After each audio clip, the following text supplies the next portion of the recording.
Hi, everyone. I'm Carol from Tapping Into Sleep, and I'm excited today because I have a special guest with us, Dr. Geneviéve Eskridge from Make Your Body Resilient. I actually follow her on her Facebook page, and it's actually changed my life in a way that how I take care of my body.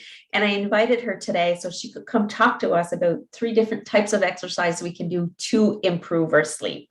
So Geneviève, welcome. Thank you so much. I really appreciate the option. And I also follow you and I stuff. I just did your challenge and it was amazing. So Yeah, it's cool when we get to know each other and then we can collaborate our work because our work really goes together. Like I always say to people, in order to have good sleep, what you do during the day matters at night. And so I'm talking about the emotional side, which is what I work with the most is the emotional and the stress. But I always say, go for a walk, exercise, take care of your body. And so that's why it was exciting when we realized that we could collaborate on this talk so that you could actually bring to my community how they can take care of their body. So tell me a little bit about you. What is it that you do? How do you help people? And how can you elaborate on what we're going to talk today? well, I make people's bodies work better so that they can do the activities they love. And it's a program that I've developed and it's individualized as well so that you can really step into what you need personally and grow your body in a way that you feel really good. So you wake up and you feel good, or you wake up and you know what to do so that you can take that hike so that you've slept very restfully, so that you can go, play a sport or just, pick up your grandkids. I mean, it's that type of thing that's important to me to help people. Yeah, because even going for a hike, I know my hip gets out of place a lot. So if I don't do the exercises for my hip to be functioning properly, even that hike is hard. Oh But yeah, when my body is resilient, then I can go out and do the activities that I need or I want, make our absolutely. life better. And people Yeah. stop doing those activities. They just stop. And then they say, "Oh, I'm getting old." Oh, that means nothing. You can change it. So don't say, "Oh, I'm just aging," or "I'm just going to accept this and do less." Mm. Let's change it and use it as a teaching tool. Like, "Oh, this is happening. Well, this is going to open up a whole new world of opportunity for you if you go into it as opposed to just avoid it." Cool. All right. So tell me, what are you going to show us today? I know you had 3 different types of physical exercise we could do for our sleep. So I'm looking forward to that. What's the first one? So the first one that has helped my clients get to sleep better is the circulation exercises. So let me talk a little bit about the physiology behind this for a second, because I'm a little nerdy. I So, know. I so love that part of you. So if you've ever taken a warm bath and you've noticed that you've gotten really sleepy when you took that warm bath, well, what that's doing is it's pushing blood to your distal extremities, right? So your hands and your feet are getting warm. That's a signal to your body that it's time to rest. For instance, when it gets really cold at night, you have to pump that blood naturally out to your extremities. So some people like to drop the temperature and they have the same effect. I know that sounds really weird, but physiologically, we're programmed to sleep on a certain time at a certain temperature. Mm. So I'm going to show you a couple of these exercises and just try them on. We're going to do them together today. I want to fully make sure you guys can do all the things. So the first one is called small intestine exercise. And you can do it sitting in a chair. You can do it standing. You can do it sitting on a mat. So it doesn't really matter. I like to do it in my car because I have a backrest against my car. And all I'm going to do is I'm going to push my belly out and pull my belly in. Push my belly out and pull my belly in. Now notice I'm not at the club, right? I'm not rocking my back. I'm keeping my back nice and still, so I could even put my hand on my back and just make sure that it's my belly that's moving in and out. Yeah? Yeah, like that's an ab workout when you're not used to it. So this has so many valuable effects. So it's not just that you sleep better, but it's, it improves your circulation, which is a very valuable thing, especially if you do it to your stomach, which helps digestion. I had a woman with rheumatoid arthritis, and it reduced the swelling in her legs just doing this for a few minutes for every meal. And it's very similar in nature to what you described in your challenge, the finger tapping, because it's bringing you into your body, right? So you can do this under the table. If you're distracted, you could do both the finger tapping and the small intestine exercise at the same time. And when I like to do this, I like to do it with like loud music, like I did listen to drumming music. And so that's another layer where I'm kind of coming into the present moment and becoming still within my body. Yeah. That's a small. I can really feel that. I'm feeling like I want to make a routine out of doing it in the car. Now that you said that, like every time you're driving somewhere, just do a few of these and you're getting your circulation going. Absolutely. And it drops you in your body. Like, did you notice that? Yeah. It's getting warm. Yeah. Like that's what, like I was getting some heat towards my back, and then like my hip area, I was feeling the heat. Oh, cool. I love it. I love it too. Okay, these are going to get you really warm as well. So just prepare yourself. So these are the tapping and bouncing. So the first one is toe tapping. So I'm going to go out and tap my toes. And this is going to improve the circulation in my legs. This is one of the best things you can do for sleep. Generally, what I do is I put on, if you have the app Insight Timer, I've made little timers for a minute or two so that I can do this and the next exercise and the next exercise. And it's a really nice calming gong each time. So this is the toe tapping. And then I can lay down, because if I lay down, it kind of shakes my belly, which is even better. This is the knee bouncing. So can you kind of see it's waking up? Yeah, waking up my pelvis, and then it's massaging the back line of my legs. So my calves and my hamstrings are becoming relaxed. And so I might spend a minute here. And the next one would be like a sacral bouncing. So your parasympathetic nervous system comes out here and then the upper back.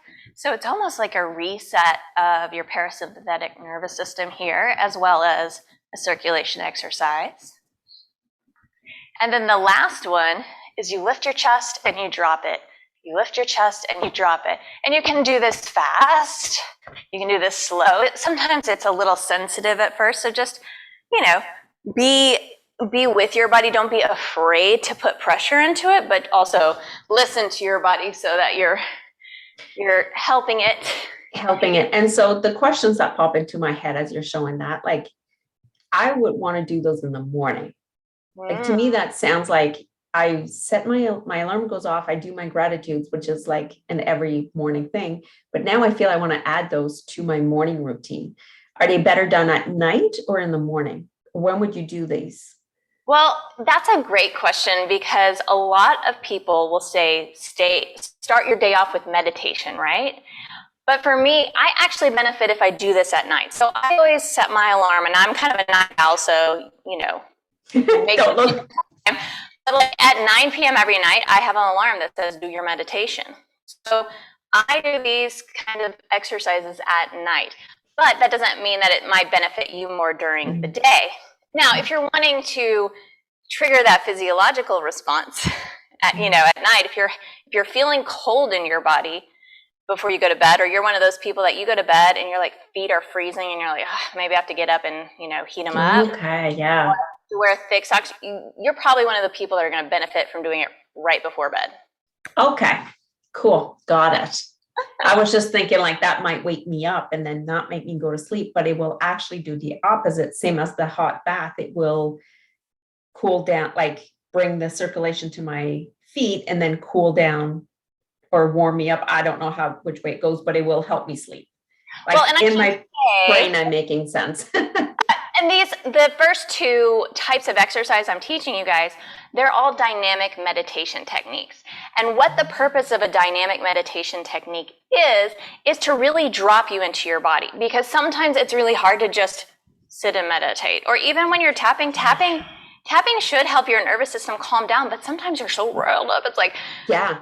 People are like, I don't know what to say. I'm not getting anywhere with this. Well, take a moment, do your dynamic meditation exercises, and then you will find a huge benefit to your tapping or your mindfulness training or whatever meditation techniques you do. So it could actually drop you deeper before sleep. Yeah. And I always say, like, don't use tapping right before bed unless you're doing an external orientation exercise where you get out of your head. So you're tapping to orient to the external, because you're right. And that's where I was thinking, will this activate you? Because with tapping, that might be activating before bed. So if you're tapping, you're silent tapping, or you're just tapping to look around the room and calm your nervous system, not to process and work through any events, because then you won't sleep. So now I get why you would do those before bed. Cool. Fascinating. Exciting. I learned something. I know. Okay. Awesome. I'll go on to the second type of exercises for sleep. And those is going to be weird, but I call them accumulation exercises. So these are exercises where we're stretching the kidney meridian, or we're activating the kidney meridian, which is, kind of associated with fear. So it opens up those channels and really resets the nervous system. So my favorite of all these exercises for sleep, I'm going to show you now, it's bowing. And bowing is like a 3-in-1, honestly, because not only are you activating that kidney meridian, but if you concentrate on your breath with the movement, deepening your breath with movement, then you're going to get that parasympathetic nervous system activation. And then on top of it, it works on stretching most of your body. So of course, it's in one plane, so that's a limitation, but it's a very good multi-part exercise if we were thinking about just the physical aspect of it. So let me show you. I can't wait. Oh, and I must mention that if you can't do a full bow, I have many modifications. So know that if you see me do this and you're like, oh, there's no way, we got you covered. Just, send me a note. Out. Yeah. Reach out, I got you. Reach out. Okay. So you're going to start standing together. We're going to inhale and collect the energy. We're going to exhale and we're going to bring it to our heart. Inhale, we hinge from the hips with a generous bend in our knees because we don't want to put a lot of stress on our back. Exhale, we come into kind of a child's pose, or I call it grounding down. We inhale, lift the palms to the sky, and we give gratitude to the heavens and the sky. We exhale, we give gratitude and love to our earth. Inhale, we shift back to the heels, and then I like to use it kind of like a power squat up. Exhale to come up. So when I'm doing this as a practice, I generally set a number. So usually my number is 56. You can do kind of numbers of 7 is generally what they recommend. And, I have no idea why, but so like I started with 21 for an example. And then the Buddhists, they do 108 per day. So when I do it, one of the other beneficial things I do is I count. So this is 1, and I'm breathing, and I might even do it with every inhale. Just say 1. If my mind is really distracted, 1, 1, and then 2. Or you could just count at the very top. But that's a way to really gain the most from that practice, is to integrate the breathing and the number. Because if you're thinking too much, you're going to lose count. Well, just go back to the number you remember, and you needed those bows in between. Right. It's like we just the extra. Cool. Oh, so, that's a good one. Yeah, absolutely. If you had one to pick that you could, and you can do that well, highly recommend that. Other ones like our sleeping tiger, and that's more of and when I say accumulation too, it's we're drawing energy into our body. So in the bowing, you are bringing energy in at every time you go through a bow. The sleeping tiger, it's the held posture, and it's the same thing, but we're really breathing deeply into our belly. So we're accumulating energy from the palms of our hands and our feet. So I'll quickly show you that too. So I would go on my back, and I'm going to bring my knees over my hips so it doesn't strain my back. I'm going to flex my feet, and I'm going to imagine these points on the balls of my feet, and my hands are going to be cupped up, and I'm just going to take deep breaths into my belly. And every time I'm just going to try to puff up my belly, puff up my belly. And the goal is to get to where you can hold this for a very long time, 5, 10 minutes, 15 minutes. And you will be so surprised. People will start shaking, and it's just the activation of those energy channels and of that kidney meridian, and then filling up your belly. Cool. Mm-hmm. Something so simple. It looks so simple. I will say it looks simple. Could help you release what needs to release so you can sleep. Yeah. And the last accumulation exercise I teach people is a bit longer, but it's called Qigong expansion exercise. And then I add on healing energy work with it. So when we do this, we're again tapping into that accumulation and calm energy. And then you actually go to each part. It's either like a chakra healing, brain healing, organ healing, whatever you feel like your body really needs. And you're putting, after you've collected your energy, you're actually focusing that feeling energy, which is kind of the sixth way to meditate, right? Is to feel energy. And then you're placing that in different parts of your body. And that is by far a meditation that has allowed me to greatly expand the time I'm able to meditate because of the deep focus on it, the energy feelings, the calmness that it brings over your body. So that's kind of the third type of accumulation exercise. Cool. And so where do you have a video already created with that Qigong? I don't. It's usually takes me about 45 minutes to teach someone that one. Oh, wow. Okay. And 45 minutes to an hour. So I haven't sat down and made a video yet, but doesn't mean I can't. Yeah, that sounds very interesting. Yeah. So anything that helps quiet the mind so that we can sleep, right? Oh, yeah. So necessary in this day and age. Yeah, cool. Absolutely. Awesome. So what's next? Okay, so the third type of exercise are my niche. It's like what I do for life, right?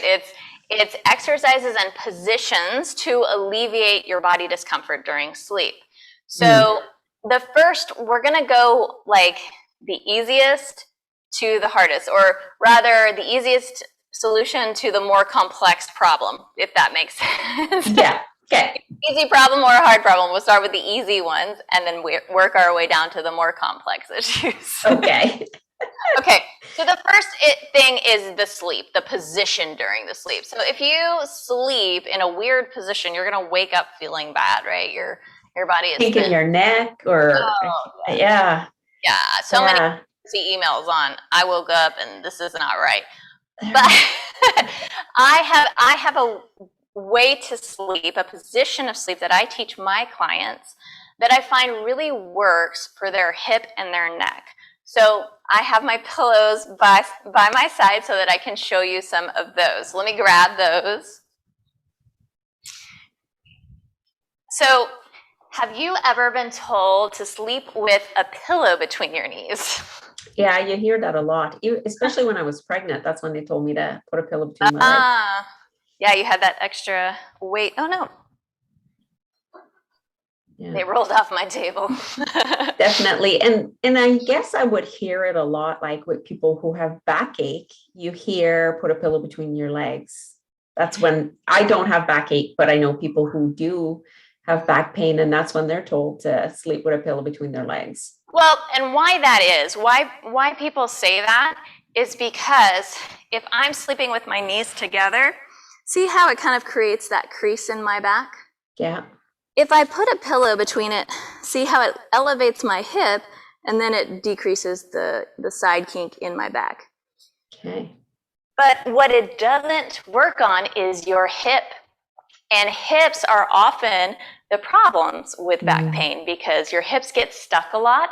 And if they are pushed on like that all night, and when you're right on your hip, it's pushing right into the socket and forward. And so if you have a back problem because of a hip problem, or heaven forbid you just have a hip problem, then that's gonna not feel great unless you have like a super amazing mattress that is just completely supporting and cushioning you to where you don't feel that joint. So let me show you what I've come up with for my peeps.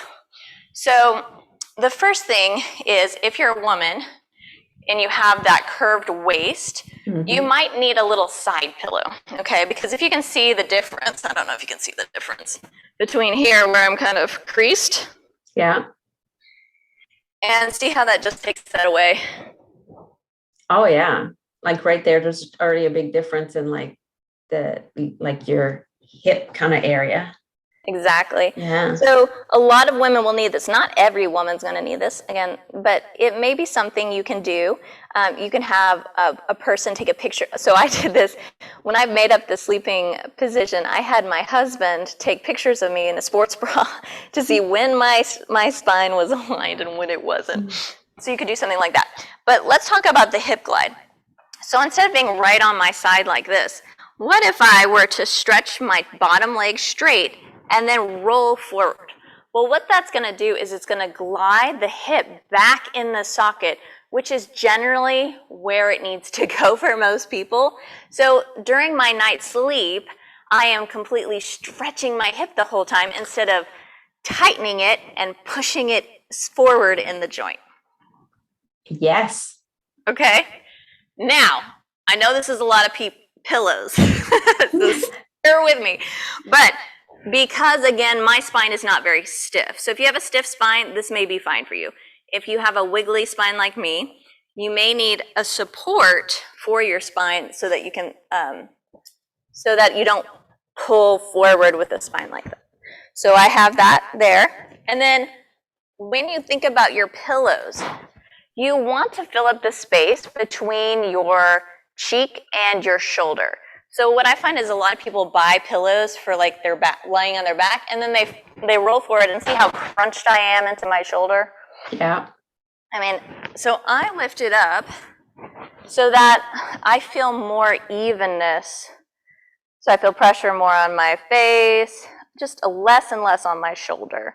So, and then I would get actually an extra pillow here so that this shoulder is not dropping forward. It would be in line with the rest of myself. So cool. That's my sleeping position. I know it's a lot of pillows, but what I do is I have 2 pillows on the side of me, and I just take this pillow with me and I roll over, and I sleep with my husband and my dog, and we make it work. So, so I know it can be done. It can be done. I think what I like the most out of all of that is how you're stretching your hip while you're sleeping. Oh yeah, it made a huge difference for me, because when I was in grad school, so much studying, sitting in a chair, looking at a laptop.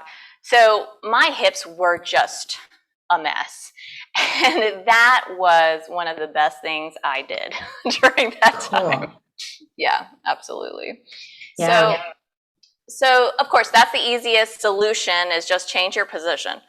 But what if you don't have the mobility to be in that position without your muscles, pulling on you?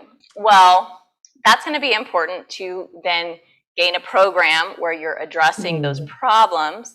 And then the other thing is that if you're not able to exercise enough, right? So if you have pain or aches, or you're one of those people that are limiting yourself because you're aging, or I just have this trick back or this trick knee, and I'll do a little bit, but I won't do the whole thing.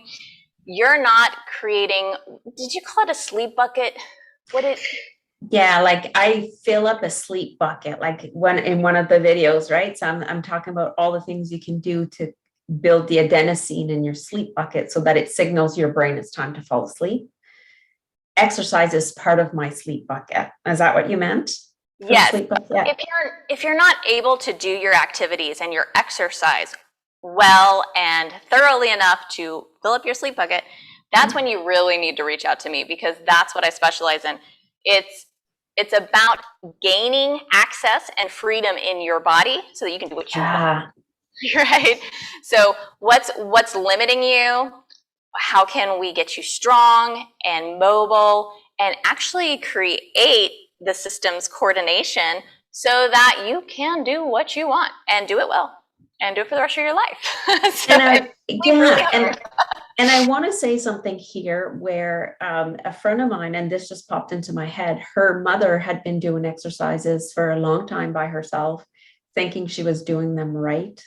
Oh. And when she finally reached out to someone for a program, and he's a kinesiologist, I think, that was helping her, everything she was doing was actually counterproductive to what she needed. And so this is where it's important to reach out to someone like you, because I've seen you geek out with your little iPad thing on the body and how the body moves and all that. I don't know that. I know my hip gets out of place and I'm going to stretch it. But am I doing the right stretch? Am I actually doing the one exercise that will help strengthen the right muscle? That's where someone like you comes in and helps us make our body resilient. Absolutely. Helps us fix our bodies so we can fill up that sleep drive bucket when we go for a walk, because a lot of people don't even walk because they have issues with their ankles or issues with their hips or issues with, and once you lose that exercise, then that's the same, you get sleep, exercise, and nutrition. You need all three. And so cool. I love that you shared that's what you can do for us. And I've seen you do it. And I think it's amazing. So how can people reach you? So how can people work with you? Because I know you're in the States. So how can people reach out to you, work with you, all that stuff? Let us know. Well, I'm all virtual. So the only limitation is if you are only awake in the middle of the night. But so I'm virtual. You can contact me on any of my pages. So www.makeyourbodyresilient.com is my website. And then I have a group on Facebook. So it's Make Your Body Resilient with Dr. G, the PT, and that's spelled out DOCTOR, the PT. And I give a lot of little live talks in there as well. But the best thing to do if you really want to get going is to sign up for a body breakthrough consult with me. And we'll talk about, what's going on with your body, what you're wanting to do, and the steps forward, what you're doing wrong, what you can do better, and get you on the road to your desires. Like, what do you want? Oh, we froze a little bit. Hopefully that's just on my end. Blow your mind. Okay, we just had a little bit of freeze there, but that's okay. We're back. So Dr. G, I like calling her Dr. G. I think that is the coolest thing. So we will put all those links for you to contact her in the description of this video. If you have any issues with your body, book a session with her. She will help you figure out what is needed for you, because this might not be it might be it, but you won't know if you don't take the first step and call, right, and book that session. Thank you so much, Dr. Geneviéve Eskridge, to come on here and show us this. I know there's a few things I want to try, especially the bowing. I definitely want to add that before bed. Maybe I'll try 14 in my numbers of 7. And it's really simple. I bet you could do 21 like that. Probably, but I'll give myself a number of 14 for the first night, and then I'll see. So anybody comments, let us know. You know where to reach us, and it's just a pleasure having you. Well, thank you so much, Carol. I appreciate it. Okay, bye.